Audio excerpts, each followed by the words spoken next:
En nombre del Padre, del Hijo y del Espíritu Santo. Amén. Dios te salve María, llena eres de gracias, el Señor es contigo, bendita eres entre todas las mujeres y bendito es el fruto de tu vientre, Jesús. Santa María, Madre de Dios, ruega por nosotros pecadores, ahora y en la hora de nuestra muerte. Amén. Nuestra Señora de Fátima, ruega por nosotros. en nombre del Padre, del Hijo y del Espíritu Santo. Amén. Bienvenido, señor Julio.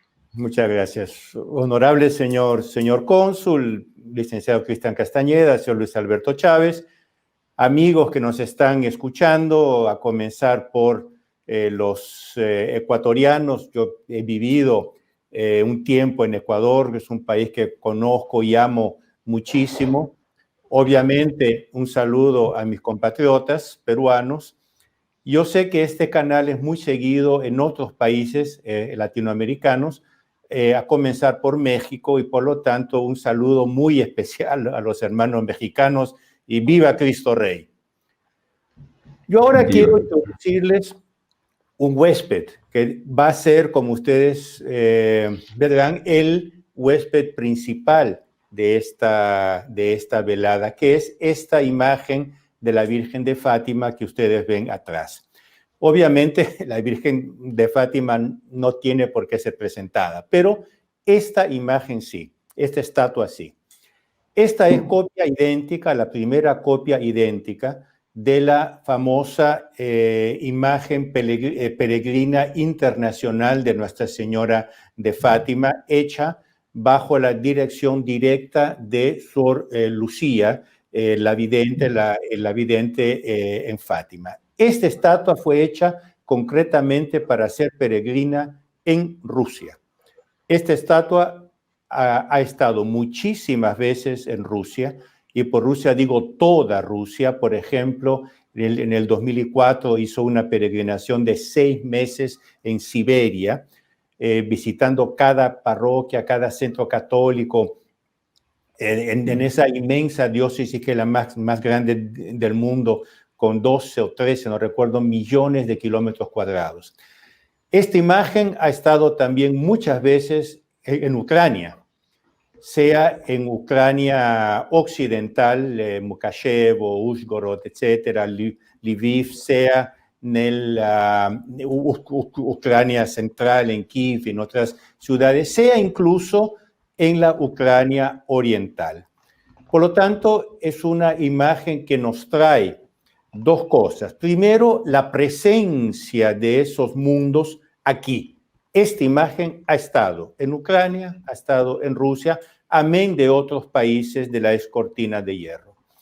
Y nos trae sobre todo el tema principal, que lo voy a dejar para el final, como un cierre de oro para estas breves palabras, que es, como don Cristian dijo, el aspecto religioso, porque aquí no se trata de hacer política. Yo voy a hablar de política, sí, porque es una guerra entre dos países, hay que hablar también del tema político, pero yo quiero encaminar todo para una gran visión religiosa, una gran visión mariana, una gran visión teofánica, es decir, de la manifestación de Dios en estas circunstancias. Por lo tanto, es un gran honor tener justamente esta imagen con nosotros. Yo comienzo haciendo una introducción. Como toda introducción es una cosa previa, propedéutica al tema que voy a desarrollar más claramente.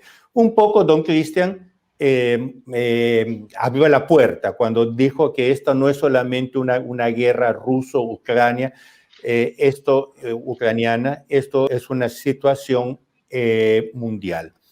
De hecho, aquello que estamos viendo es lo que los especialistas ya desde hace unos 10 o 15 años están llamando una guerra híbrida. ¿Qué cosa es una guerra híbrida? El factor psicológico en la guerra ha estado siempre presente. Ya en el siglo VI antes de Cristo, este famosísimo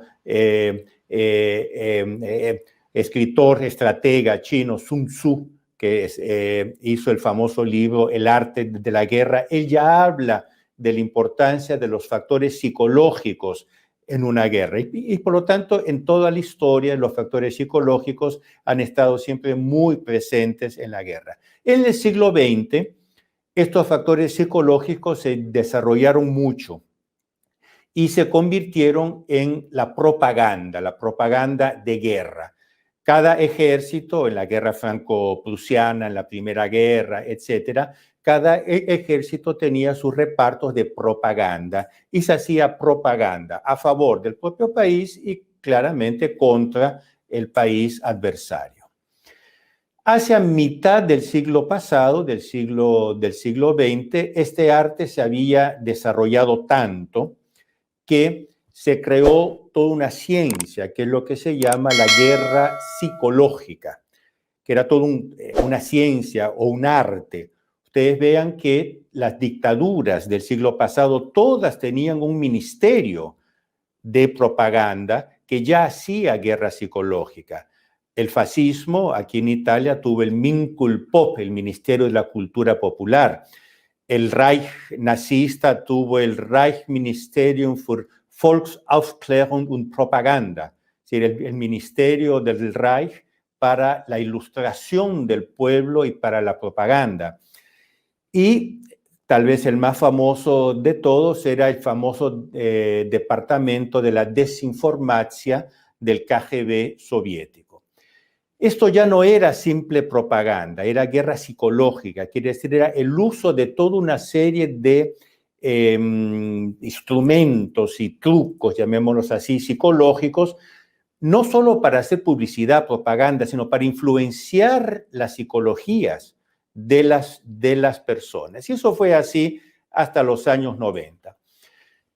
Después, con la llegada de Internet, esto dio un paso cualitativo, un salto cualitativo enorme. ¿Por qué?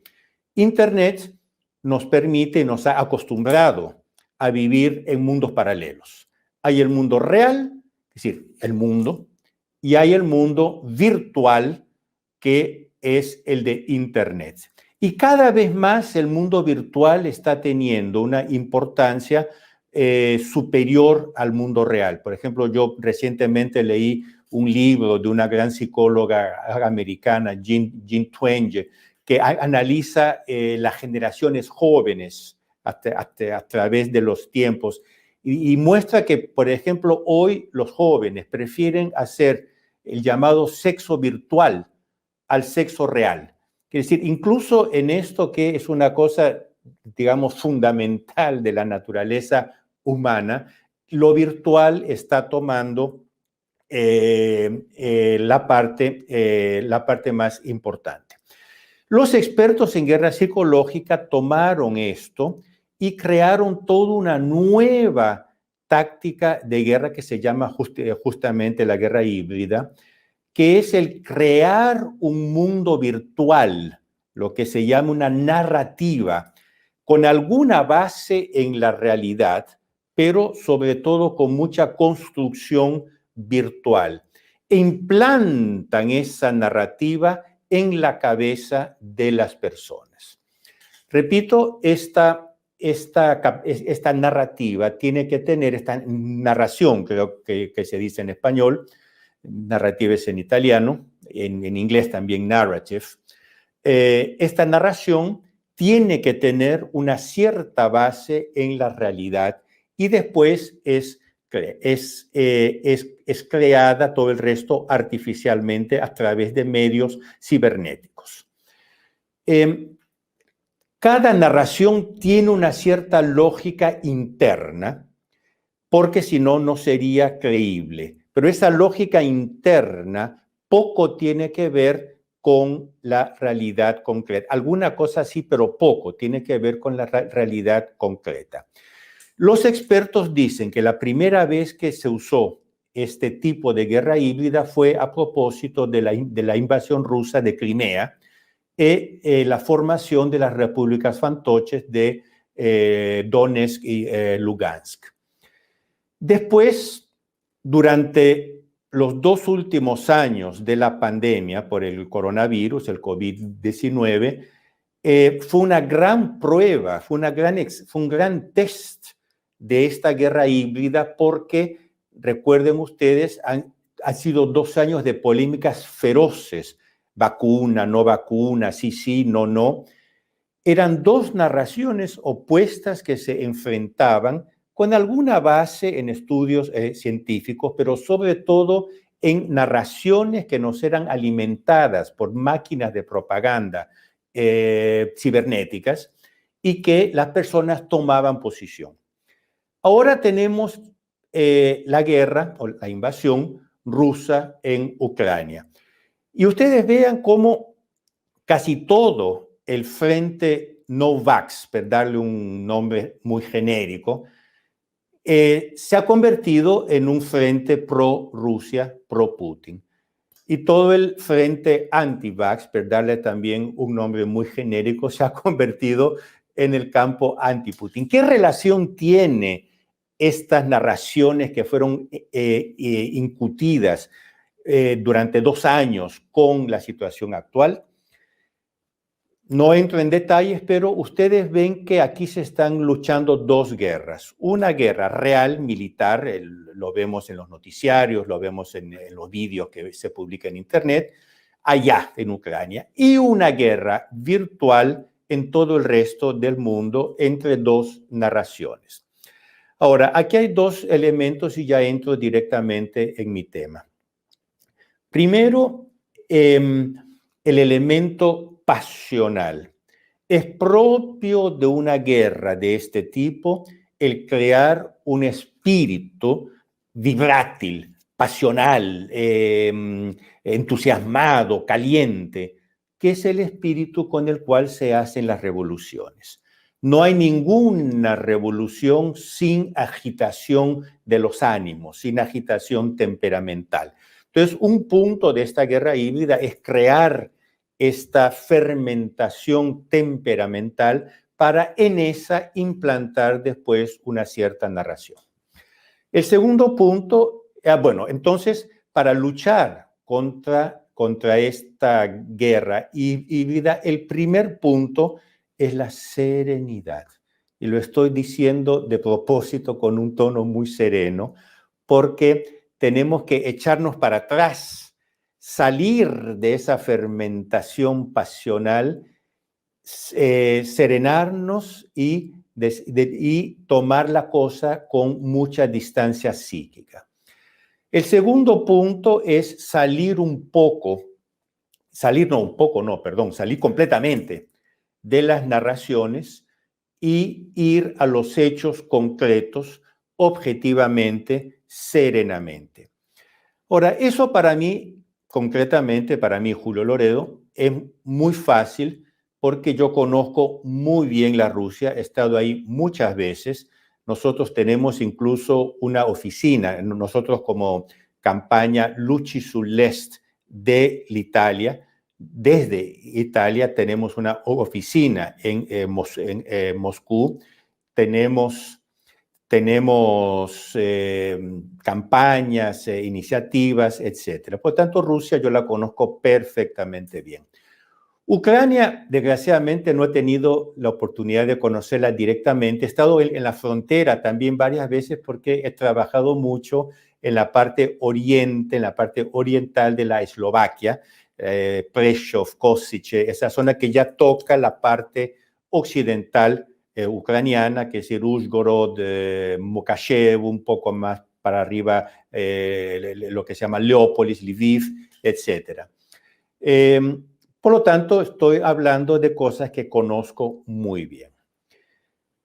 Hay que tomar entonces los puntos de la narración de esta guerra híbrida y descascarlo como se descasca una alcachofa. Tomo un primer punto y ya alguien hizo una pregunta en ese sentido. La conversión de la Rusia comenzó por Ucrania. No voy a dar una lección de historia, esto dejémoslo para los profesores universitarios, pero entre el siglo IX y el siglo X, que sería entre el 800 y el 900, sucedió esto, que 3 hermanos que eran jefes, llamémoslos príncipes, en esa época no había la categoría de príncipe en esa zona de Novgorod, al norte, es decir, entre Moscú y lo que hoy es San Petersburgo, comenzaron a reunificar todos esos pueblos eslavos que van desde el Mar Blanco hasta el Mar Negro, que es decir, desde el Golfo de Finlandia hasta el Mar Caspio y el Mar Negro. Con tropas, con gentes eslavas, sobre todo vikingos y nórdicos. Y llegaron al sur, que es justamente Ucrania. De esos 3 quedó vivo solo uno, que se llamaba Rurik, que justamente fundó el Principado de Kiev. Y desde Kiev gobernó toda esta región que se llamaba la Kievska Rusia, que quiere decir la Rusia de Kiev. Era Kiev, la Rusia de Moscú y la Rusia de Novgorod un poco más para arriba, pero era gobernado desde Ucrania. Por lo tanto, cuando dicen que Ucrania fue hecha por la Rusia o que nació de la Rusia, la verdad histórica es exactamente el contrario. Es Rusia que nació de Ucrania, de Kiev.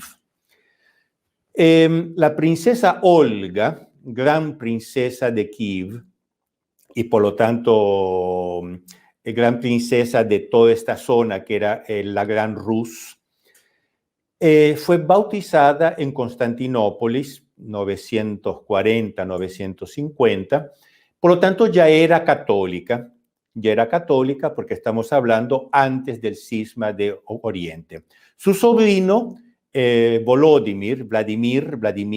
I el Grande, que fue gran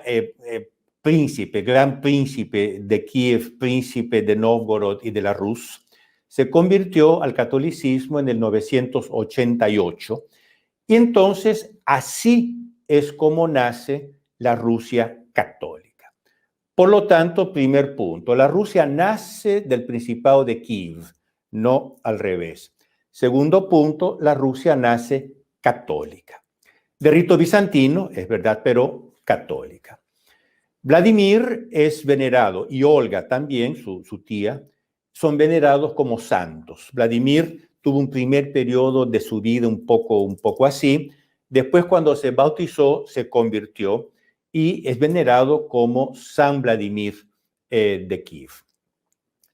Por lo tanto, ya comenzamos por ahí. Cuando hubo el cambio, de ahí, Kiev, incluso después del cisma, estaba íntimamente conectada con el occidente. Ahora me olvido de los nombres, ustedes tengan en cuenta que aquí es la 1:30 de la mañana, me olvido un poco de los nombres, pero los papas, Inocencio III, después San Gregorio VII, ellos coronaron a varios príncipes de Kiev. Por lo tanto, incluso cuando Constantinópolis ya había caído en el cisma, eran los papas que coronaban a los príncipes de Kiev. Uno de los príncipes de Kiev incluso se casó con la hija del emperador del Sacro Romano Imperio, Otón I. Por lo tanto, ustedes vean que, como el señor cónsul dijo, Ucrania es el anillo que conecta el occidente con Oriente. Pues de ahí hubo un cambio de dinastía, entraron los Romanov, pasaron la capital para Moscú, después Pedro el Grande, al final del 1600, pasó a la capital para San Petersburgo, después se llamó Petrogrado, después Leningrado, y ahora volvió a San Petersburgo. Por lo tanto, este es un primer punto que tenemos que tener muy claro. Un segundo punto, un aspecto más político, y voy a entrar muy rápidamente. Se dice que uno de los motivos por los cuales Putin tuvo que invadir Ucrania es porque la NATO estaba expandiéndose y estaba tocando el territorio ruso, amenazando, por lo tanto, la seguridad de Rusia y, por lo tanto, por una necesidad digamos, geopolítica, Rusia tuvo que invadir Ucrania para hacerse un cordón sanitario, como se dice, que es decir, hubo un estado buffer. Aquí también hay que tomar esto con pinzas. Primero, la NATO, tengamos en cuenta, no es fundamentalmente una alianza militar, sino una alianza política, que tiene implicaciones militares, sí, pero es fundamentalmente una alianza política. Por lo tanto, la pertenencia a la NATO, a la OTAN, como se dice en español, NATO es en inglés, la pertenencia a la OTAN no necesariamente implica en la militarización de ese país en clave antirrusa, porque, repito, la OTAN es fundamentalmente un tratado político y secundariamente un tratado militar. Pero la pregunta más importante que nos tenemos que hacer es ¿por qué que la OTAN se está expandiendo? Y el motivo es muy simple y hay que buscarlo en el resultado de la Segunda Guerra Mundial. Por una política que yo no dudo en llamar de diabólica y despreciable, los aliados, Roosevelt, Churchill, etcétera, en la conferencia de Yalta, ellos regalaron todo el este de la Europa, que hoy en día es lo que se llama Europa Central, se lo regalaron a Stalin. Entonces, justo acabando la Segunda Guerra Mundial, el Ejército Rojo o el Ejército Comunista Soviético invadió todos esos países ocupándolos. Por lo tanto, Polonia, Hungría, Checoslovaquia, etcétera, un poco los Balcanes, etcétera, etcétera, Yugoslavia, bueno, Ucrania ya era parte, es toda una historia, ahora la voy a contar.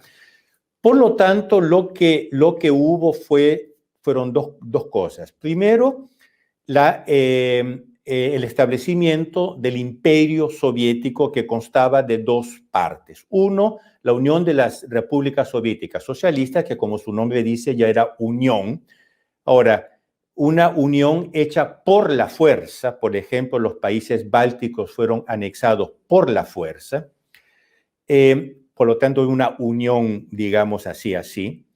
Y de otro lado, toda esa faja de países no anexados oficialmente a la Unión Soviética, pero ocupados militarmente por el ejército soviético. Hablo de Polonia, Checoslovaquia, Hungría, Bulgaria, Rumania, etc. En esos países habían tropas soviéticas. Por ejemplo, yo conozco como mis bolsillos, como se dice, Eslovaquia. Eslovaquia está separada de Austria por el río Danubio, el famoso Danubio azul, que después no es muy azul, que digamos, pero es dividida por el Danubio.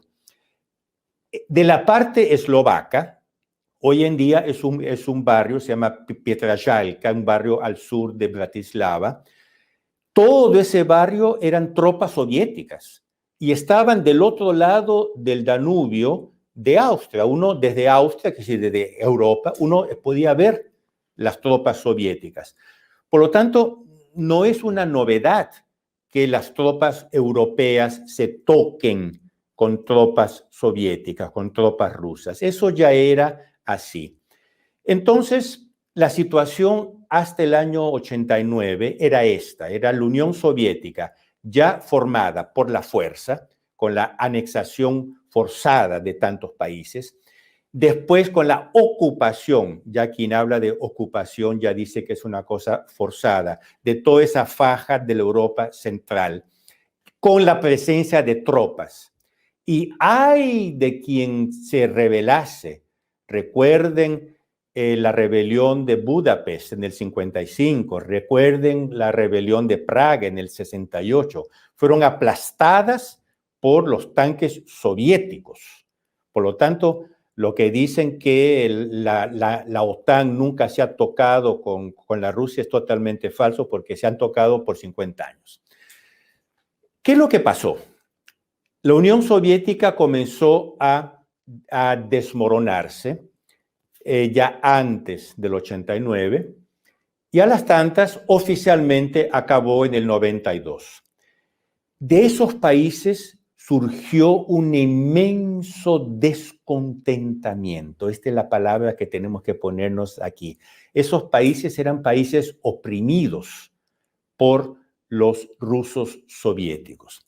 Entonces, cuando se libraron de la opresión sanguinaria soviética, ruso-soviética, naturalmente, ¿para dónde vieron, para dónde miraron?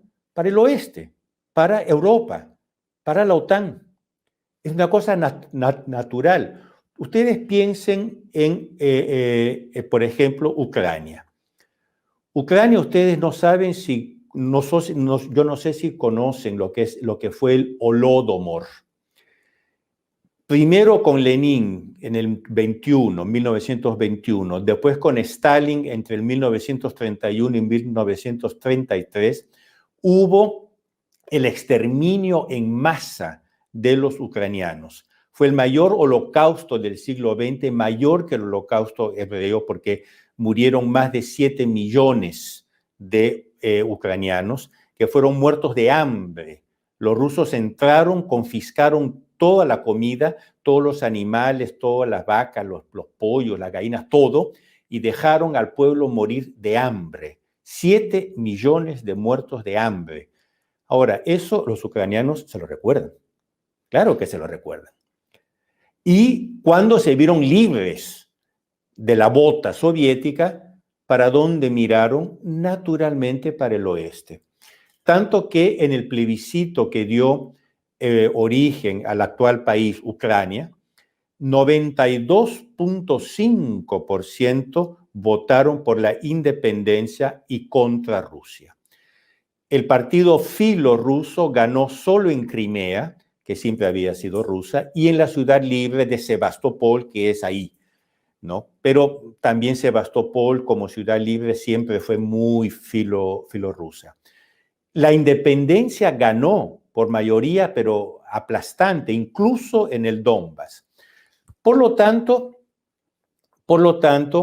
no es verdad que ha habido una expansión de la NATO hacia el este, hacia el oriente. Lo que ha habido es un mirar de la Europa central hacia el oeste y la consecuente conexión de esos países con la Europa. Hoy en día muchos de esos países hacen parte de la Unión Europea, algunos ya hacen parte de la OTAN, otros quieren hacer parte de la OTAN.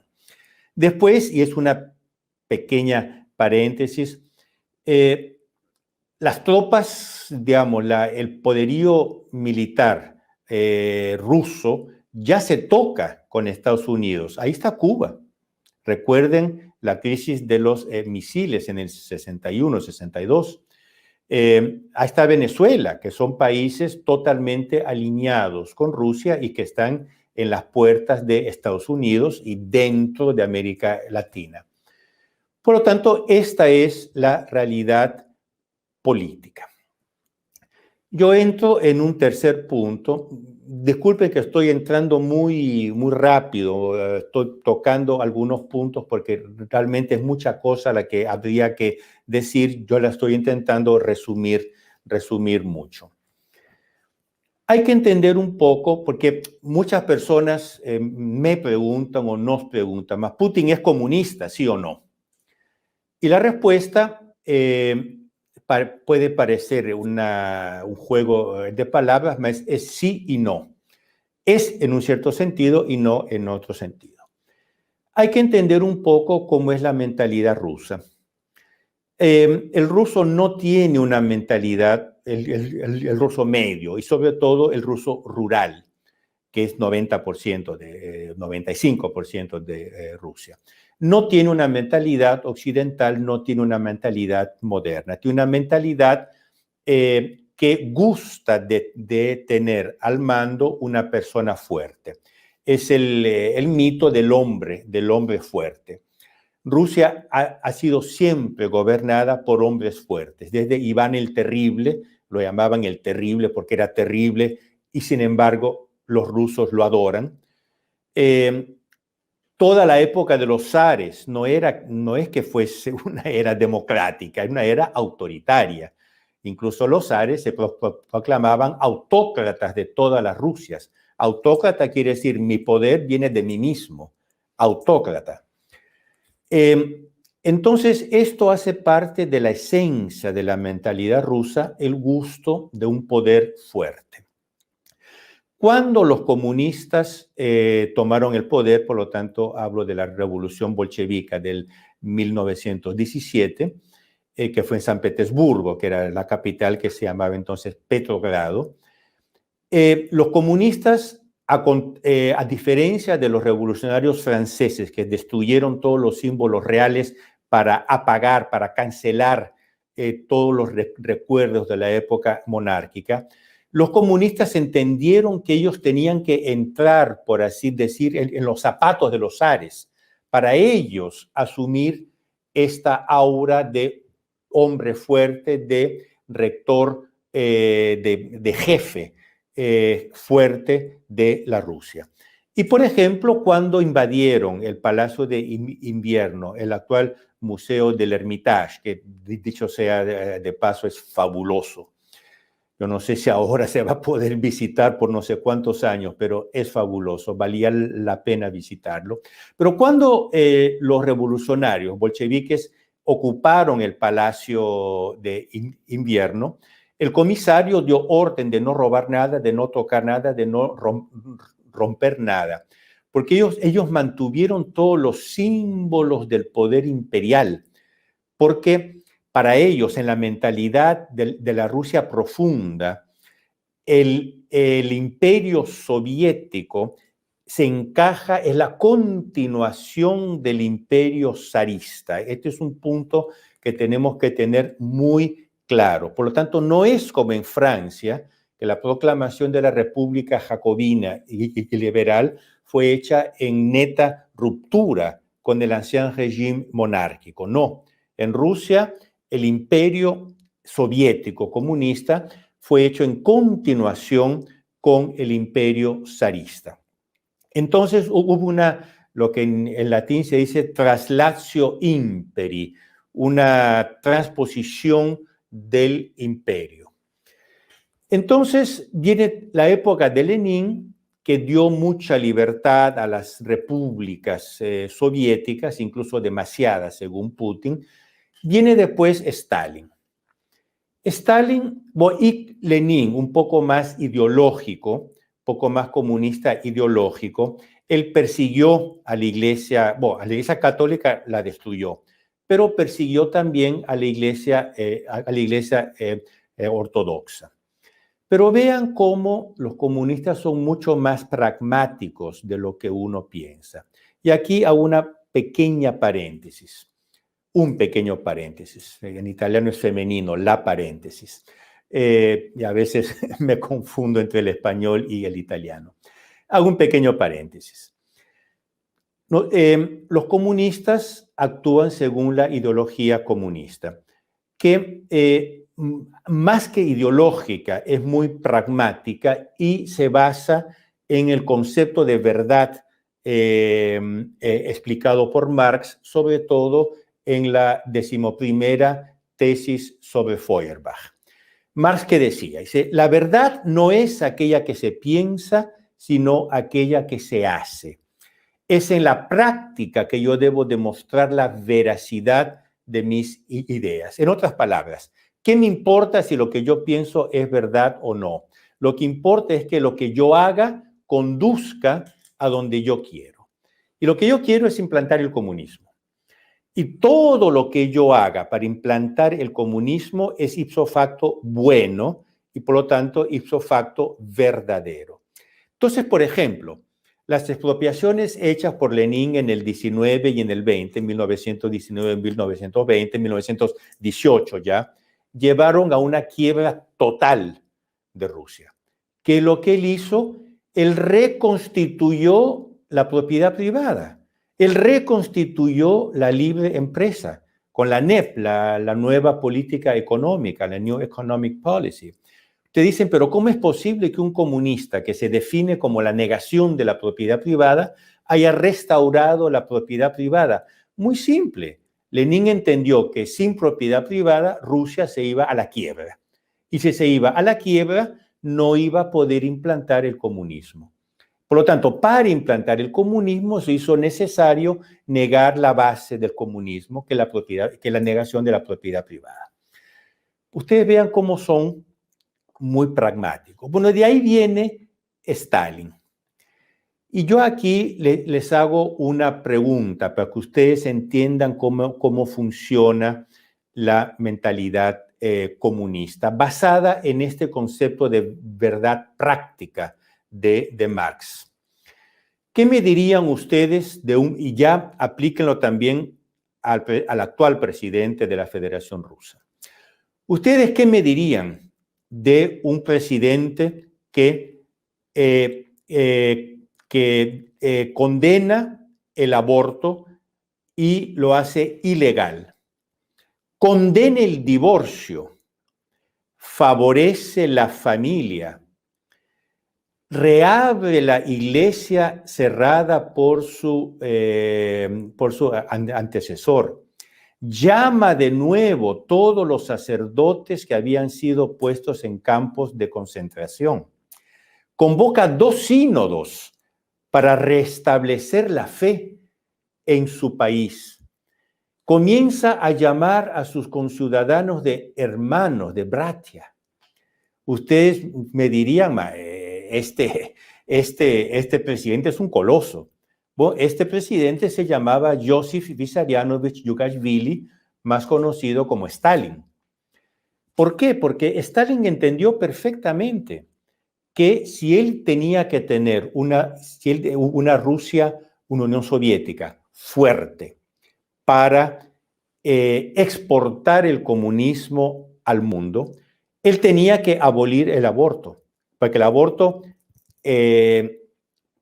debilita el país. Él tenía que defender la familia. Entonces, casi abolió el divorcio y defendió la familia. Él ilegalizó la homosexualidad porque Lenin había abolido las leyes zaristas contra la homosexualidad. Entonces, sin que hubiera una ley pro homosexualidad, la homosexualidad era libre, porque hay este principio legal, lo que no es prohibido es permitido. Por lo tanto, sin la prohibición de época zarista, la homosexualidad era libre. Y de hecho, habían corrientes homosexuales muy fuertes en Rusia. Stalin abolió, es decir, criminalizó la homosexualidad. Él entendió que siendo el pueblo ruso religioso, más místico que religioso, él tenía que gobernar con la iglesia ortodoxa. Entonces él reabrió la iglesia que había sido cerrada por Lenin. Él instituyó el patriarcado de Moscú. Fue él que lo instituyó, que había sido abolido. Y puso un compinche de él, el patriarca Sergio, porque ahí que está. Este es otro punto que lo voy a tratar de aquí a poco, cuando hable del último punto, que es el aspecto religioso. Por lo tanto, ustedes ven que el hecho de ser contra el aborto, contra la homosexualidad, en favor de la familia, en favor de la iglesia ortodoxa, etcétera, etcétera, etcétera, en la mentalidad rusa son instrumentos que permiten tener una Rusia fuerte para poder imponerse. Esto fue Stalin, esto es Putin. Putin se ha declarado comunista varias veces. Hay un famoso discurso de él a la Conferencia de los Pueblos Rusos en mayo del 2016, donde él dice: yo fui agente del KGB por opción consciente. Yo no fui forzado a hacerme miembro y yo entré a servir el KGB porque yo simpatizaba y simpatizo todavía con los ideales socialistas y comunistas. Lean el texto, es un discurso un poco largo como son todos los discursos allá, un poco como los de Fidel Castro, pero él dice, yo simpatizaba y simpatizo con el socialismo y con el comunismo. Él incluso dijo en ese discurso y en otros, cuando cayó la cortina de hierro, mientras tantas personas quemaron su carnet de miembro del Partido Comunista, del comunista soviético, yo, Putin, lo tengo todavía y lo tengo con mucho cariño. Por tanto, él se ha declarado oficialmente simpatizante del socialismo y simpatizante del comunismo. Él se ha declarado así, por lo tanto, esto es una cosa que no se puede negar. Ahora, ¿qué es lo que quiere decir, perdón, declararse simpatizante del comunismo? ¿Qué es lo que fue el comunismo en la historia rusa? Si nosotros lo vemos desde el punto de vista de la ideología comunista, de la máquina comunista, Rusia fue un instrumento que el comunismo usó para difundirse en todo el mundo. Rusia, que es la Unión Soviética. Del otro lado, es también verdad lo opuesto. Quiere decir, Rusia utilizó la ideología comunista para convertirse en una potencia mundial, en una pseudopotencia, porque es historia de dos potencias mundiales, Estados Unidos y Unión Soviética. En realidad, la única verdadera superpotencia eran los Estados Unidos. La otra era mucho fake news. Pero en todo caso, ustedes ven que el comunismo como instrumento de afirmación de la identidad rusa, lo que el filósofo ruso muy llegado a Putin, Alexander Dugin, dice, llama la Rusia profunda. Y es por esto que Putin osana, que es decir, canta las alabanzas del periodo soviético y dice, hay no sé cuántos discursos de él donde dice, yo lo que quiero es retomar la gloria de la época estalinista, de la época soviética estalinista. Por lo tanto, ustedes ven que el paneslavismo, como se dice, este expansionismo del alma rusa, va mano a mano con la ideología comunista que le sirve de instrumento, o visto desde el punto de vista de del comunismo, es la Rusia que le sirve de instrumento al comunismo. Pero en todo caso van de la mano. Entonces, ustedes vean la situación actual de Rusia. Rusia es el país, o creo que con la China, que tiene el mayor índice de abortos del mundo. El aborto es totalmente legal en Rusia y hace parte, leí un paper justamente ayer, sé que de tal modo se practicó el aborto en la Unión Soviética que hasta hoy el aborto hace parte de la mentalidad rusa. El aborto llegó a tener un índice, es una cosa de locos, 20 abortos por mujer rusa, una cosa absolutamente absurda. Kafka llegó a hacer eso, ya no es eso, pero llegó a hacer eso. Por lo tanto, mientras haya aborto en Rusia, Rusia es uno de los poquísimos países, junto con Corea del Norte, India y China, etcétera. China no sé, Corea del Norte sí, que tiene la maternidad surrogata, tiene el vientre de alquiler, no sé cómo se llama en América Latina, que es que uno paga a una mujer para ser artificialmente inseminada para tener mi hijo. Es la maternidad surrogata. Rusia es uno de los poquísimos países en el mundo que tiene la maternidad surrogata legal, oficial. Actualmente hay una ley que se está tramitando en el Parlamento, en la Duma, para limitar la maternidad surrogata solo a los residentes en Rusia. Es poca cosa. Se habla tanto de la homosexualidad, de la ideología LGBT. La ideología LGBT no está fuera de la ley no está criminalizada en la Federación Rusa. Lo que está fuera de la ley es la propaganda homosexual a menores. Por lo tanto, la homosexualidad es tolerada, la homosexualidad existe y está muy difundida. Ahora, está muy difundida como lo está en los países del este. No es que los rusos sean los paladinos de la anti-homosexualidad. Todos esos países, Ucrania, Hungría, Polonia, Eslovaquia, República Checa un poco menos, pues también, la homosexualidad todavía es vista con gran horror. Por lo tanto, esta mentalidad de horror frente al pecado de homosexualidad es común a todos esos pueblos, no es típica de Rusia. Incluso hay varios países, Hungría, por ejemplo, donde oficialmente la homosexualidad es ilegal. La Constitución húngara, reformada hace un año o dos por el presidente Orbán, que ya cambió justamente hoy o ayer tomó posesión la nueva presidente Novak, pero ellos introdujeron en la Constitución que el matrimonio es solo entre hombre y mujer. Esto en Rusia no hay, por ejemplo. Pero bueno, después el ambiente moral no es que sea mucho mejor del occidente. Nosotros recuerdo cuando íbamos a Moscú todavía en los años 90, íbamos al único hotel que había en Moscú, el Hotel Rossiya, sobre la Plaza Roja, era entrar en el cuarto, cerrar la puerta y ya le comenzaba a sonar el teléfono con voces femeninas que ofrecían servicios, como parte de los servicios del hotel. Ahora, en esa época, incluso hoy, todo era hecho por el Estado. Entonces, eran servicios oficiosos, digámoslo así, del Estado ofrecidos a los turistas.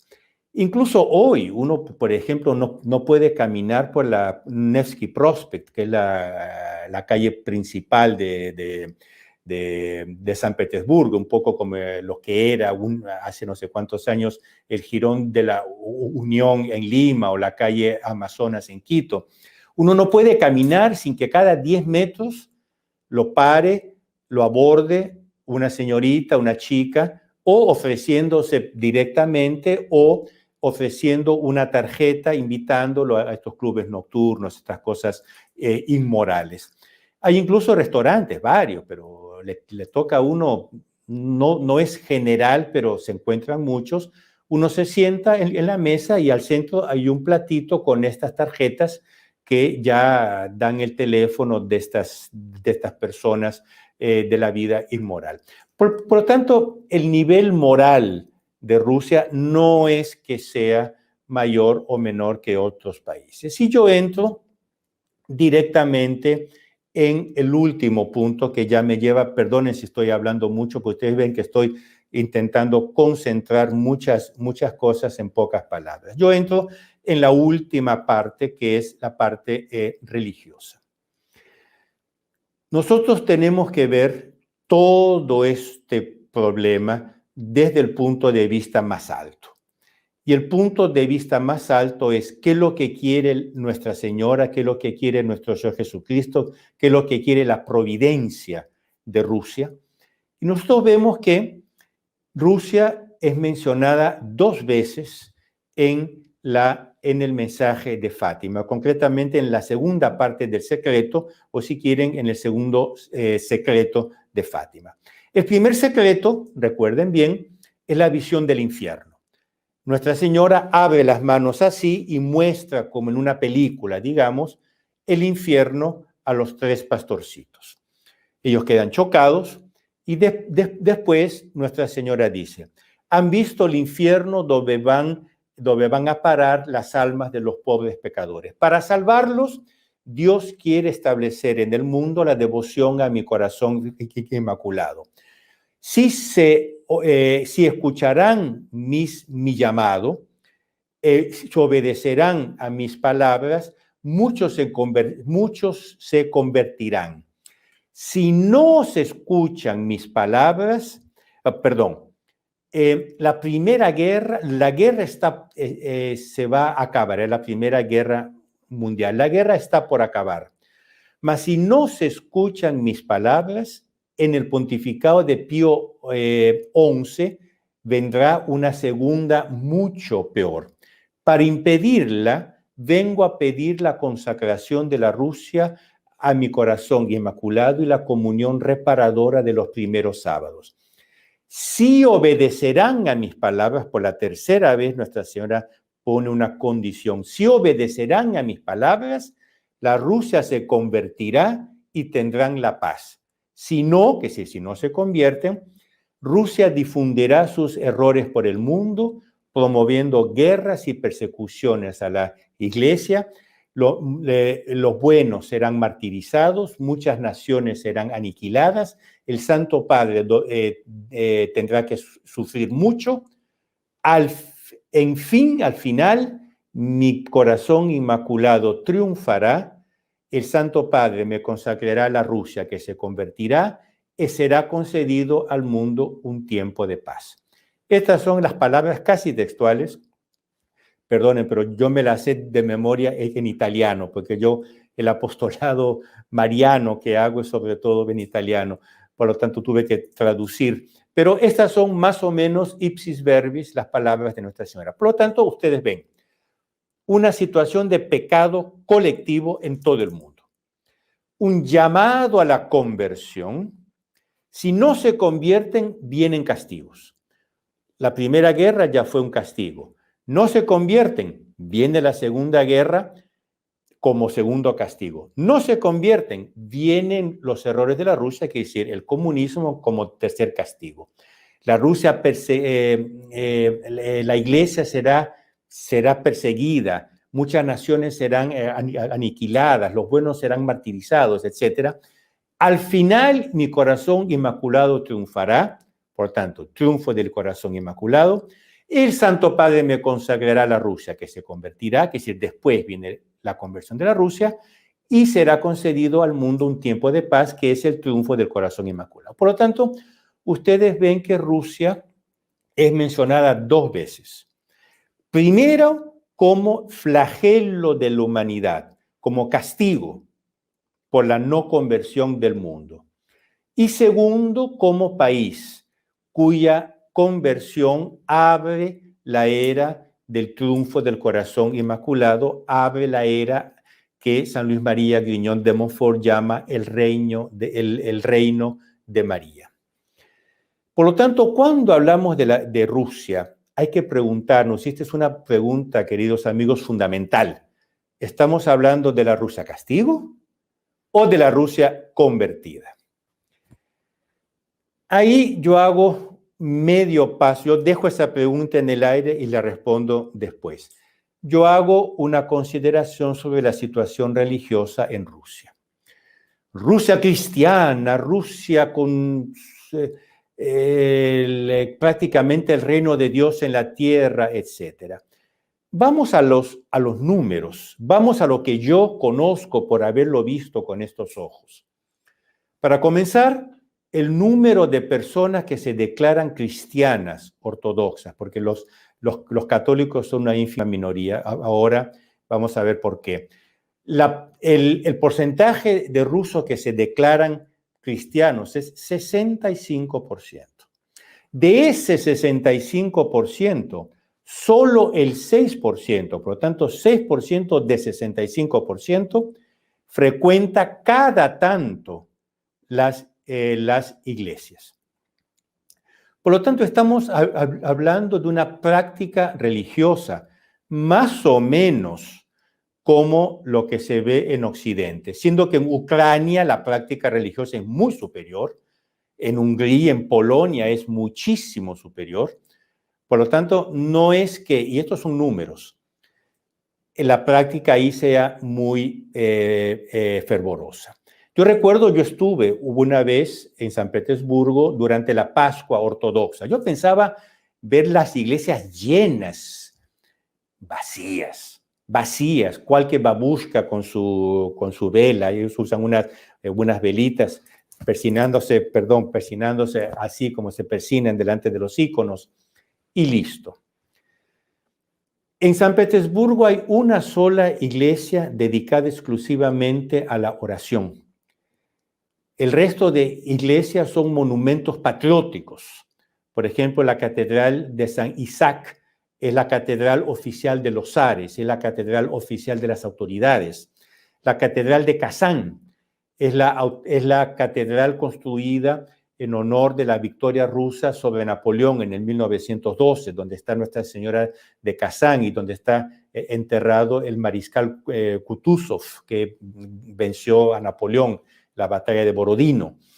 La iglesia del sangre derramado no es el sangre de nuestro Señor Jesucristo, es el sangre del zar Alejandro II, si no me engaño, muerto por un anarquista. Son iglesias patrióticas, son iglesias nacionales. Entonces, en Rusia hay 3 niveles de religión. Primero, la religión de Estado, la religión ortodoxa patriarcado de Moscú, que está unida ya no oficialmente desde la Constitución del 97, pero en la práctica sí, está unida al Estado. El jefe de la Iglesia Ortodoxa Patriarcado de Moscú era el zar. Era el zar que nombraba al patriarca. Cuando Stalin reconstituye la Iglesia Ortodoxa, él nombra el patriarca Sergio, y por lo tanto la Iglesia Ortodoxa rusa está al servicio del Estado. Es una especie de ministerio de la religión del Estado ruso. Y esto se continuó en la época soviética. Por lo tanto, la Iglesia Ortodoxa rusa, Patriarcado de Moscú, es un ministerio del Estado, era en la época soviética y ahora en la época, digamos, putiniana, es un ministerio del Estado soviético. Para ser ordenado sacerdote ortodoxo hacía falta un visto bueno, un documento del KGB.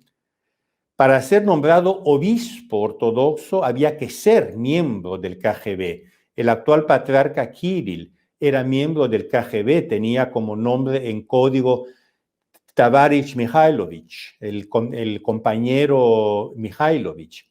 El antecesor, Alexis, era el Tavarish Drozdov, el compañero Drozdov. Eran agentes del KGB.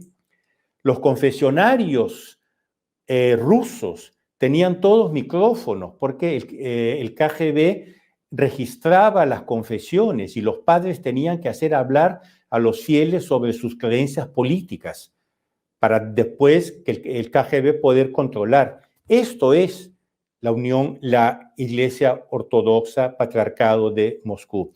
Es evidente que en los países subyugados por los soviéticos haya un sentimiento anti-ortodoxo patriarcado de Moscú. A los otros patriarcados, porque las iglesias ortodoxas son autocéfalas. Estoy hablando del patriarcado de Moscú. Es natural, porque ellos eran parte del instrumento represivo del Estado soviético. Después hay las religiones toleradas, oficiales, que son 3. La religión hebraica, el hebraísmo, no sé por qué, porque no es que haya tantos hebreos en Rusia. El Islam, y atención, esto es muy importante, el Islam es una religión oficial de la Federación Rusa, esto por 2 motivos. Estoy hablando muy rápido, perdonen, pero estoy intentando colocar muchos elementos en pocas palabras. Por 2 motivos. Uno, porque habían repúblicas soviéticas que eran islámicas, el Kazajistán, Uzbekistán, Turkmenistán, Kirguistán, etc. Y segundo, porque el ruso profundo es el tártaro y ahí hay mucho islamismo. Entonces el islamismo es considerado parte del alma rusa, tanto que hoy en día, en la guerra ucraniana, Putin está usando tropas islámicas, tropas musulmanas de la Chechenia. Y la tercera religión oficial rusa es el chamanismo, que es la brujería, sobre todo Siberia. Después hay las religiones meramente toleradas. La religión católica no es muy tolerada, es perseguida en la Federación Rusa. Y eso yo doy testimonio personal, Por ejemplo, las iglesias católicas no pueden mostrarse como iglesias católicas. En Moscú hay solo 2 iglesias. La iglesia de San Luis de los franceses, que está dentro de la embajada francesa, por lo tanto no es territorio ruso, y la catedral de Moscú, llamada Catedral de Moscú, que en realidad es la iglesia nacional polaca. En San Petersburgo hay una sola iglesia católica, la Catedral de Santa Caterina, que fue abierta por ley, por un decreto de Catalina la Grande. Y punto. No se pueden abrir iglesias católicas. En Siberia las hay porque en Siberia ellos ni la consideran mucho, esa es otra historia. Uno no puede hacer apostolado en Rusia. Por ejemplo, esta imagen, después de haber hecho una peregrinación de 6 meses en Siberia, inmediatamente el gobierno expulsó al obispo de Siberia Oriental, Monseñor Jerzy Matsur, obispo de Irkutsk, porque llevó esta imagen en peregrinación. Yo le podría contar 1000 historias, pero no se puede hacer apostolado católico, lo llaman de proselitismo. Les cuento una historia solo para que vean cómo es la cosa.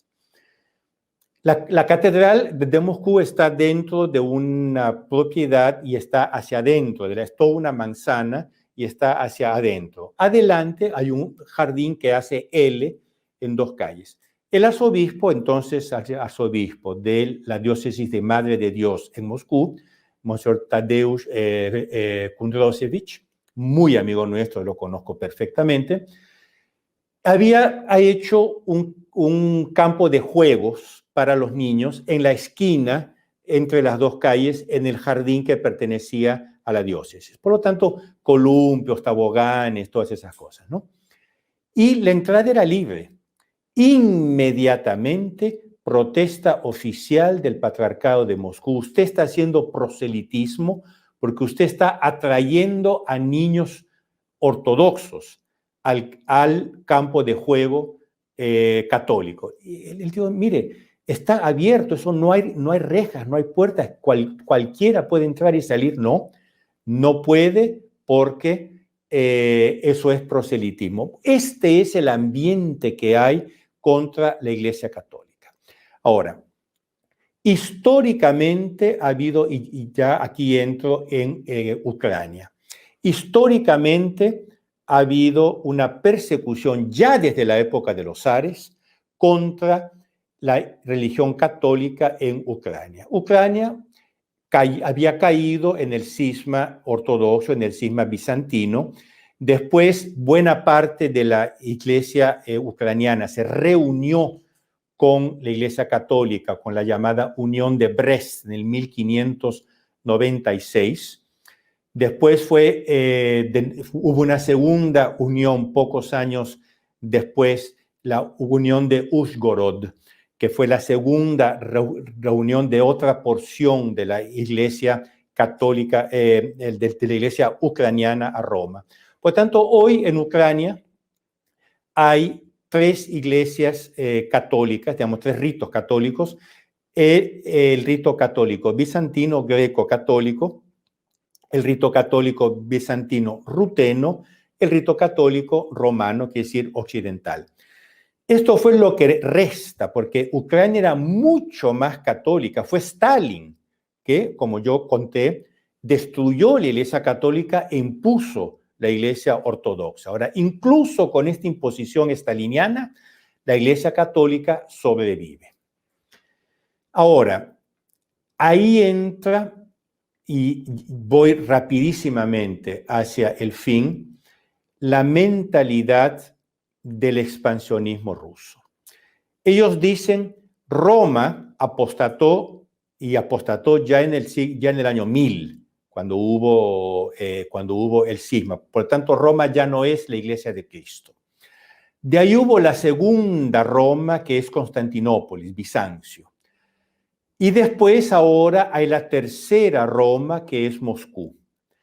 Y cabe a esta tercera Roma gobernar sobre todo el mundo a nivel religioso, como el Papa gobernaba espiritualmente sobre todo el mundo, porque el Papa ya no es el jefe de la Iglesia. Ahora, como esta tercera Roma está íntimamente unida al Estado ruso, esta dominación universal de la tercera Roma se tiene que dar a través de la influencia rusa. Y aquí entra todo el paneslavismo, que no lo traté ni siquiera, pero lo estoy mencionando. Por lo tanto, ustedes vean lo que pasó en Crimea y en el Donbass en el 2014. Lo primero que los rusos hicieron fue echar al clero católico, cerrar las iglesias católicas, porque no pueden haber. ¿Por qué? ¿Qué es lo que pasa? Me olvidé de explicar esto. Los ortodoxos tienen una idea territorial de iglesia. Para ellos la iglesia es autocéfala porque es de un país, es una idea territorial. Entonces ellos hablan del territorio canónico de la Santa Rusia. Rusia es un territorio canónico y en este territorio canónico no pueden haber otras religiones. Incluso las diócesis católicas no son diócesis de Moscú. Es una diócesis teórica, la diócesis de la Madre de Dios en Moscú, la diócesis del Santísimo Nombre de Jesús al sur, no recuerdo ahora dónde, la diócesis de tal, son diócesis teóricas con sede en una ciudad, pero no son diócesis católicas, porque no pueden haber diócesis católicas en el territorio canónico de Rusia. Entonces, cuando Crimea entró de nuevo a ser parte del territorio canónico de la Santa Rusia, ya no había lugar para la Iglesia Católica, fuera. Y es lo que va a pasar en Ucrania, con el Patriarcato Católico Bizantino, liderado muy meritoriamente por Monseñor Miroslav Shevchuk. También lo conocemos muy bien, con la Iglesia Católica Rutena y sobre todo con la Iglesia Católica Romana, que no es permitida. En Rusia, por ejemplo, no permiten el rito católico ruso. Existe un rito católico ruso. Es ilegal. Por lo tanto, ustedes vean que hay un elemento de persecución religiosa muy fuerte y muy fundamental.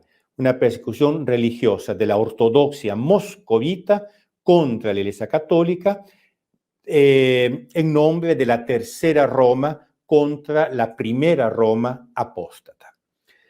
Y ahí vuelvo a la pregunta Princeps y con esto realmente encierro. La conversión de la Rusia. Cuando habla, como dije, Rusia es mencionada 2 veces en el mensaje de Fátima. Cuando hablamos de Rusia, ¿estamos hablando de la Rusia flagelo o de la Rusia convertida? ¿Qué es conversión? Conversión es volver atrás. Por ejemplo, San Volodymyr de Kiev, San Vladimir de Kiev, se convirtió. Él no tenía una vida buena, era un inmoral, etcétera, etcétera. Él se convirtió y volvió atrás y llevó en toda la segunda mitad de su vida una vida santa. Por eso es un santo, es venerado como santo después de su conversión. Por lo tanto, conversión es volver atrás. Si Rusia se va a convertir, tiene que convertirse a la única verdadera fe, que es la Santa Iglesia Católica Apostólica Romana. Pero una conversión también temporal, una conversión secular, con el rechazo de los errores de la Rusia, que es del comunismo. No podemos hablar de una Rusia convertida que todavía exalta el periodo comunista estaliniano. Es más o menos como una persona, como un mujeriego que se convierte, entre comillas, pero todavía frecuenta las prostitutas que frecuentaba cuando era un mujeriego. Perdonen el lenguaje tan directo, pero para que toque con la mano lo que es una falsa conversión. No podemos hablar de conversión de la Rusia hasta que no se convierta a la verdadera fe, que es decir, no a la primera Roma, sino a la única Roma, porque Roma es Roma y punto. Y no se convierta con el rechazo de los errores de la Rusia. Y al final yo cito de memoria las palabras de un gran apóstol de la Rusia, un príncipe ruso en el 1800, un sacerdote jesuita, padre Ivan Sergeyevich Gagarin, que era descendiente de los príncipes de Kiev, por lo tanto descendiente de la línea católica original de Rusia. Él tiene un libro, él es de mitad del 800, él tiene un libro, La Rusia será católica, La Russie sera-t-elle catholique, porque él escribía en francés. Y él dice esto: en el mundo hay dos y solo dos principios, la Iglesia Católica y la revolución. Si tenemos que ser contrarrevolucionarios, tenemos que ser católicos. Ahora, Rusia tiene una gran contradicción. Se presenta como contrarrevolucionaria, por ejemplo, luchó contra Napoleón, tomó parte protagonista en el Congreso de Viena del 1815, luchó mucho contra la revolución en Europa del 1848, por lo tanto, era una potencia contrarrevolucionaria. Pero al mismo tiempo, decía el padre jesuita príncipe Ivan Sergeyevich Gagarin, persigue a la Iglesia Católica. Y esto es una contradicción. En cuanto Rusia no se convierta a la verdadera fe, no puede proclamarse verdaderamente contrarrevolucionaria. Por lo tanto, lo que hay que proclamar es la fe católica, apostólica, romana, contra cualquier influencia de aquí o de allá, porque todas estas críticas que yo he hecho a un lado, las podría hacer también al otro lado, con la, no digo Ucrania, sino digo al occidente, con la revolución cultural. Nosotros somos contra el aborto, contra la práctica de la homosexualidad, contra la maternidad surrogata, contra la crisis moral, etcétera, etcétera. También el occidente tiene que convertirse. Y yo aquí me pregunto si esta guerra no haya sido en el fondo providencial y el hecho que Ucrania esté resistiendo heroicamente no puede ser visto también desde un punto de vista providencial, porque todo este panorama de Fátima y de la conversión de la Rusia retoma su centralidad. Por lo tanto, queridos amigos, oración, penitencia, acción y confianza absoluta en el triunfo del corazón inmaculado de María. Don Cristian, 1000 perdones, hablé demasiado. Yo les dejo el micrófono a ustedes.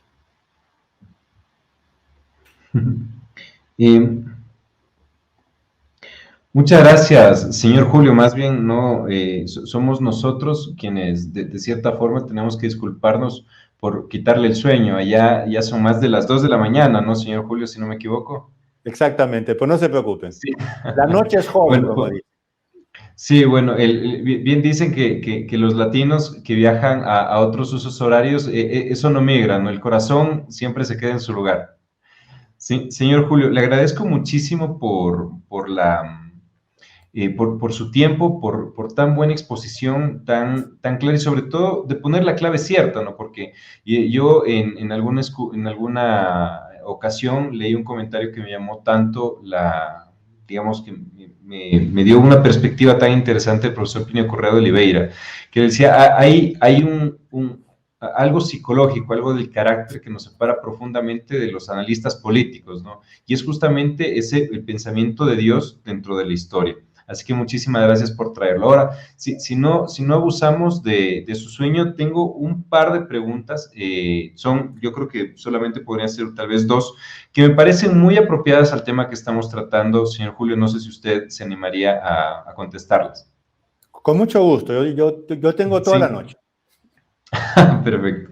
No, de pronto es peligroso decirnos eso, señor Julio, pero muchas gracias por su disposición.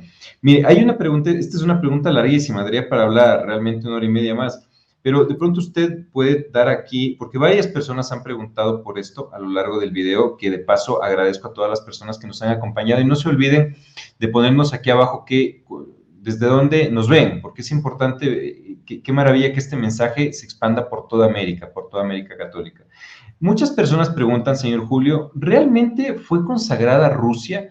¿Qué pasó eso? Digamos, a todos nos queda claro que Nuestra Señora pidió la consagración de Rusia.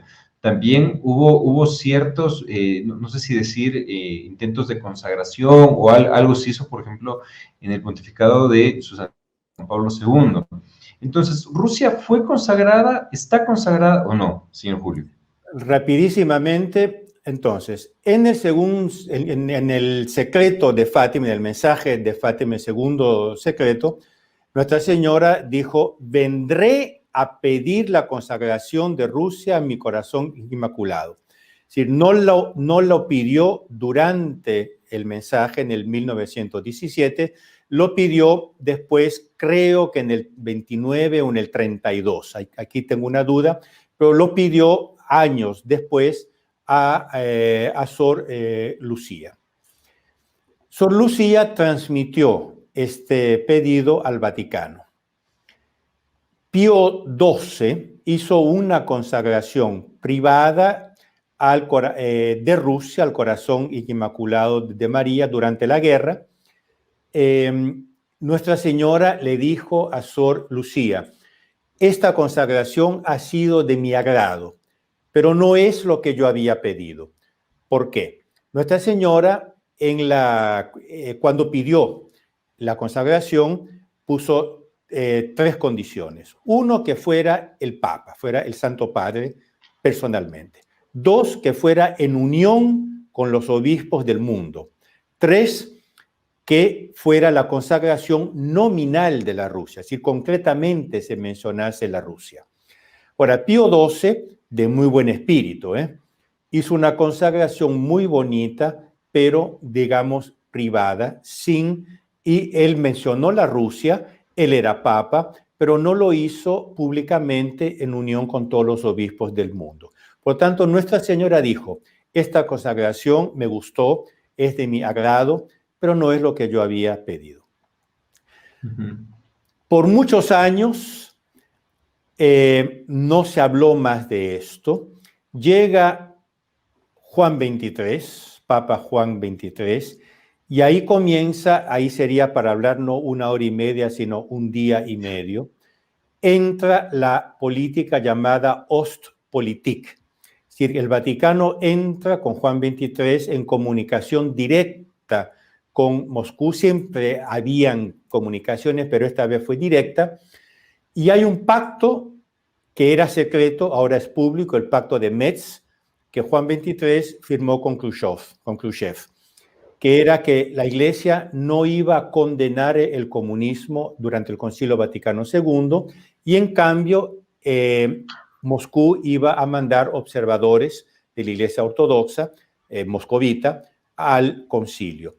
Vino el yerno, se dice en español, no perdonen, a veces se me mezclan los idiomas, el yerno de Khrushchev, no sé qué, Alexei, no sé cuántos, vino a Roma, al Vaticano, se encontró con Juan XXIII, por lo tanto comenzó esta unión Vaticano-Unión Soviética, esta conexión Vaticano-Unión Soviética que se llamaba y se llama Ostpolitik. Ahora, la Ostpolitik sería un absurdo si la Iglesia Católica consagrase la Rusia al corazón inmaculado de María. Por lo tanto, claro, por motivos de Ostpolitik, se cayó sobre el mensaje de Fátima, se cayó sobre la consagración de Rusia al Inmaculado Corazón de María. Cuando hubo el atentado del 81, 13 de mayo del 81, a Papa Juan Pablo II, en la Plaza San Pedro, todo el mundo recuerda, él dijo: esto tiene que ver con Fátima. E inmediatamente hizo traer, para leerlo él, que no lo conocía, el tercer secreto de Fátima, es decir, el texto completo del secreto de Fátima. Y él ahí comenzó a poner el tema Fátima en el centro de los acontecimientos. Ahí sería muy largo hacer toda la historia, hasta el año 2000, en que él finalmente publicó el texto completo del secreto de Fátima. Entonces, él hizo una consagración el año 84. ¿Para qué pasó? Pasaron dos cosas. Él hizo una consagración también un poco a la Pío XII, no recuerdo, en el 82 u 83, muy bonita, pero sin las condiciones que había pedido Nuestra Señora. En el 84, él quiso hacer la consagración oficial con todas las condiciones. Ahí pasaron dos cosas. Una, que él había puesto Rusia en el texto, la Secretaría de Estado se lo borró y él tuvo que poner de mano propia una perífrasis, es decir, aquellos países que fueron más queridos por vos, que todo el mundo entendía que era Rusia, pero no era Rusia, digamos, nominalmente.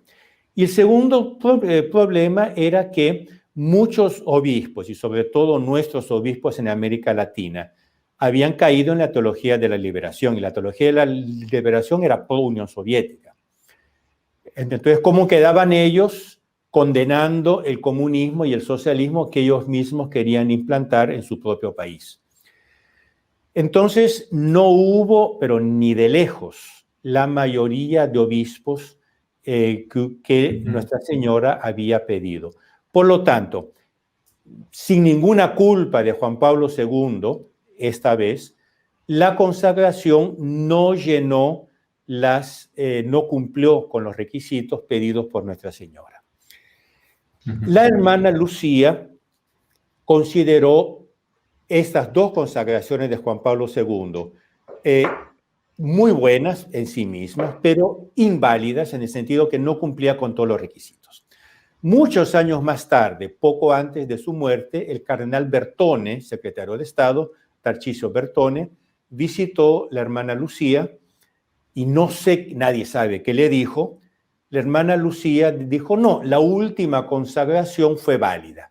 Ahora, perdone, ¿qué es lo que cambió en las condiciones objetivas para que fuera considerada válida? No cambió nada. Fue algo, mi parecer muy personal, es que el cardenal Bertone le dio una orden a Sor Lucía. No cambió nada y de repente, de un día a otro, Sor Lucía dijo, esa fue válida. En todo caso, los fatimólogos, que es los que estudian Fátima, ponen todo esto muy en entredicho. Lo que se puede decir es que la conversión todavía no viene, ni del Occidente, ni de la Rusia. Muchas gracias. Y señor Julio, una pregunta que también, digamos, está aquí, varias personas la han dicho de distintas formas, que ¿cómo va a ser esa conversión entonces? ¿Cómo va a ser el momento en el cual Rusia se convierta al Inmaculado Corazón de María? ¿Cuáles van a ser las consecuencias? Porque parece tan lejano, digamos, Rusia, una cosa tan geográfica, físicamente lejana. ¿Cómo va a ser esa consagración y cómo va a influir en nuestros países? Mire, yo respondo con una metáfora. Yo no sé si ustedes han visto el film Gladiador, The Gladiator.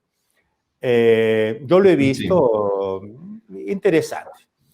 Pero no sé si ustedes recuerdan una escena en la cual los gladiadores, entre los cuales está Máximo Décimo Meridio, que es el actor principal, llegan a Roma que no conocían y pasan frente al Coliseo. Lo ven y quedan admirados, quedan absolutamente apabullados por este Coliseo. Dicen, no pensábamos que los hombres pudiesen construir una cosa tan imponente. Esto va a durar 1000 años. Bueno, 200 años más tarde había caído y lo que quedaba era la Iglesia Católica. Entonces, hay cosas que parecen muy duraderas, muy estables y caen de un momento a otro. El Imperio Romano cayó, otros imperios cayeron, la grandeza británica que dominaba el mundo en la época victoriana, hoy prácticamente no es nada, etcétera, etcétera. Las cosas cambian y pueden cambiar muy rápidamente. Ustedes ven la conversión de los bárbaros, por ejemplo. Los bárbaros son llamados bárbaros, ¿por qué? Porque eran bárbaros.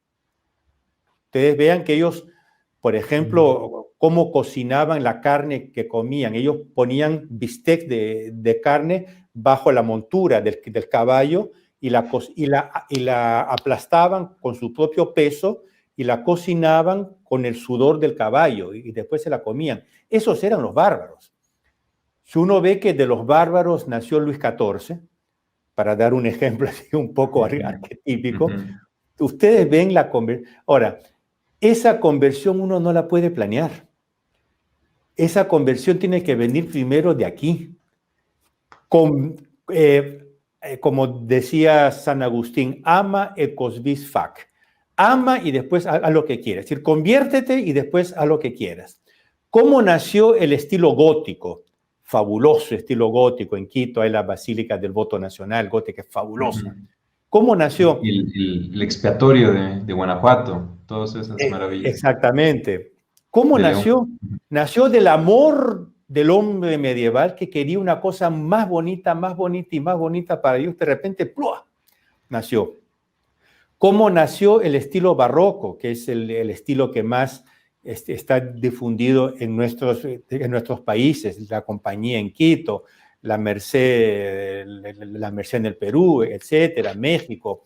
México, aliás, paréntesis, yo viví 6 meses en México. México yo lo conozco también muy bien y lo digo con el corazón en la mano. Cuando salí lloré, literalmente lloré, lo admito, porque la noche triste. Que voy a ver México y desgraciadamente hasta ahora no lo he visto de nuevo. Pero es uno de mis sueños, volver a ver México. En todo caso, ¿cómo va a ser ese reino de María? No se puede saber. Como un romano no podía concebir la Edad Media, no podía concebir el gótico, lo que podía concebir era la conversión a la fe católica, que fue lo que hubo. Entonces, tenemos que convertirnos. ¿Convertirnos qué es? Lo repito, tiene 2 aspectos. Un aspecto es la conversión a la fe católica, apostólica, romana, 100% pura, etcétera, etcétera. Y un rechazo del proceso revolucionario que nos trajo a este lugar. Por lo tanto, todo este discurso que he hecho no es un apoyo a la decadencia del Occidente, no es un apoyo a las lobbies homosexuales contra... No es nada de eso. Es un rechazo total al proceso revolucionario. Cuando rechacemos el proceso revolucionario en su totalidad, con una gracia, porque esto solo puede venir desde la gracia, ahí vamos a ver cómo el reino de María va a surgir como un lirio naturalmente. Y yo hablo de la gracia. Ahora, ¿cómo se obtiene la gracia? Oración y penitencia. Mucha oración y mucha penitencia. Por lo tanto, en el centro del problema hoy, de la guerra, está el problema espiritual de la oración y de la penitencia. Y en ese sentido, me gustó muchísimo y me conmovió el llamado que hizo Monseñor Shevchuk y la consagración, el llamado más que consagración, que él hizo a San Miguel Arcángel, patrono de Kiev, que él llamó con el nombre que se le da en la liturgia bizantina, archiestrategos, generalísimo de las milicias cristianas. Entonces, recemos a San Miguel Arcángel que intervenga. Que sea así. Muchísimas gracias, señor Julio. Y, digamos, para acabar, porque también nos vamos a ver todos aquí en vivo un amanecer en Italia, si lo seguimos reteniendo usted, señor. Quería, y me encantaría, tengo aquí varias otras preguntas, pero para ir el tema, señor Julio, todos nosotros, digamos, y en el fondo buscamos también esta entrevista que ha sido fabulosa dentro del canal del Sagrado Corazón de Jesús, porque todos quienes ven este canal y quienes seguirán viendo este video en lo sucesivo, buscan sobre todo amar más a Dios, conformarse con la voluntad de Dios. Sabemos que no hay cómo unirse a esa voluntad de Dios de su Santísima Madre. No hay como unirse al Sagrado Corazón de Jesús si no es a través del Inmaculado Corazón de María. Ahora, el corazón de Jesús es el símbolo del amor de Dios. Ahora, eso que se aplica en todos los momentos, hoy en día, como católicos, señor Julio, ¿qué podemos hacer nosotros para poder promover en algo ese cumplimiento de las profecías de Nuestra Señora en Fátima, de que Perfecto. mi inmaculado hacer nosotros, cada una de las personas que lo están escuchando ahora en toda América, hemos visto gente conectarse desde de todo lado, literalmente, ¿qué podemos hacer nosotros para promover y para hacer algo por esa conversión? Mire, la devoción al corazón inmaculado de María es la misma del corazón, de la devoción al Sagrado Corazón de Jesús. Ahora, el corazón es el símbolo del amor de Dios. Nuestro Señor Jesucristo dijo a Santa Margarita María Alacoque: ve este corazón que tanto amó a los hombres y que tan poco fue amado. Por lo tanto, es el símbolo del amor, pero también es el símbolo de la mentalidad, del modo de ser de nuestro Señor Jesucristo. Y la realización más profunda, más radical, más densa de la devoción al corazón inmaculado es el cambio de corazones. ¿Se recuerdan en las apariciones del Sagrado Corazón a Santa María Margarita? A un cierto punto, él le saca el corazón del pecho a ella, todo apagado, todo negro, y se lo mete él en su pecho. En su pecho, ese corazón se llena de luz, que es la luz de él, de nuestro Señor Jesucristo, y después se lo pone de nuevo en su corazón, y, en el pecho de Santa María Margarita, y entonces el corazón de Santa María Margarita brillaba con la luz del Sagrado Corazón. Es toda la teología que San Juan Eudes te explica muy bien, que él llama el cambio de corazones. Yo tengo que sacarme, por así decir, o metafóricamente, claro, sacarme el corazón y ponerlo en el pecho de nuestro Señor y pedirle, ahí no es que yo lo pueda sacar, pedirle a nuestro Señor que Él coloque su corazón en mi pecho, cambiar mi corazón por el de Él, o con el de Nuestra Señora, que repito, es la misma cosa.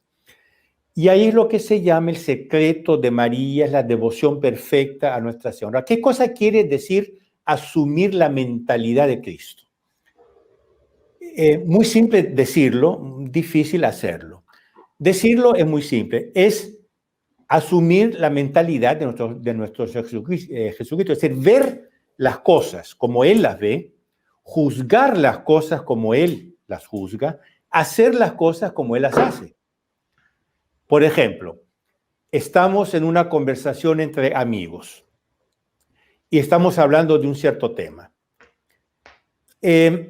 Primera pregunta mía, ¿me está gustando este tema, sí o no? Pero luego, después, ¿esto le está gustando a nuestro Señor Jesucristo? Por ejemplo, si es una conversa mala, nuestro Señor Jesucristo la rechazaría.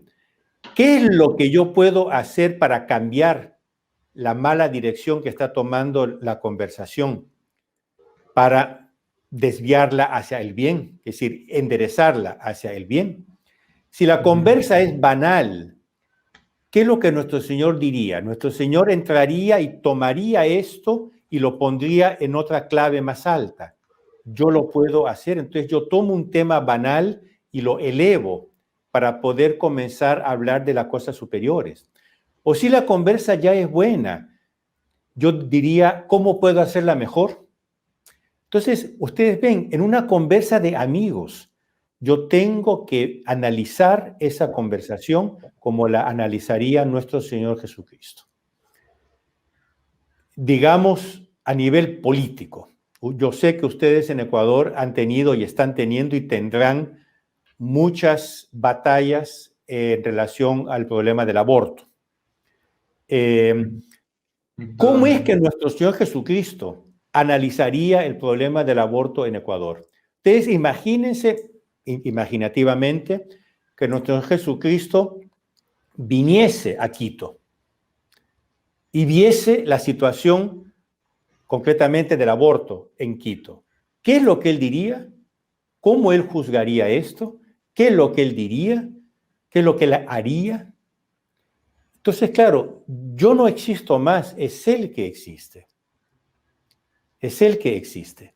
Y este es el cambio de corazones con nuestro Jesucristo. Este es el cambio de corazones con Nuestra Señora. Es cuando yo dejo de ser yo mismo y paso a ser Nuestra Señora, paso a ser María. Es como San Pablo decía, yo ya no vivo yo ya no soy yo que vivo, sino Cristo resucitado que vive en mí. Nosotros tenemos que decir, ya no soy yo que vivo, pero María Santísima que vive en mí. Ahora, repito, fácil decirlo, difícil actuarlo, hacerlo. Ahora, este es el camino. Fabuloso, señor Julio. Muchísimas gracias, en realidad. Le agradezco, espero tenerlo usted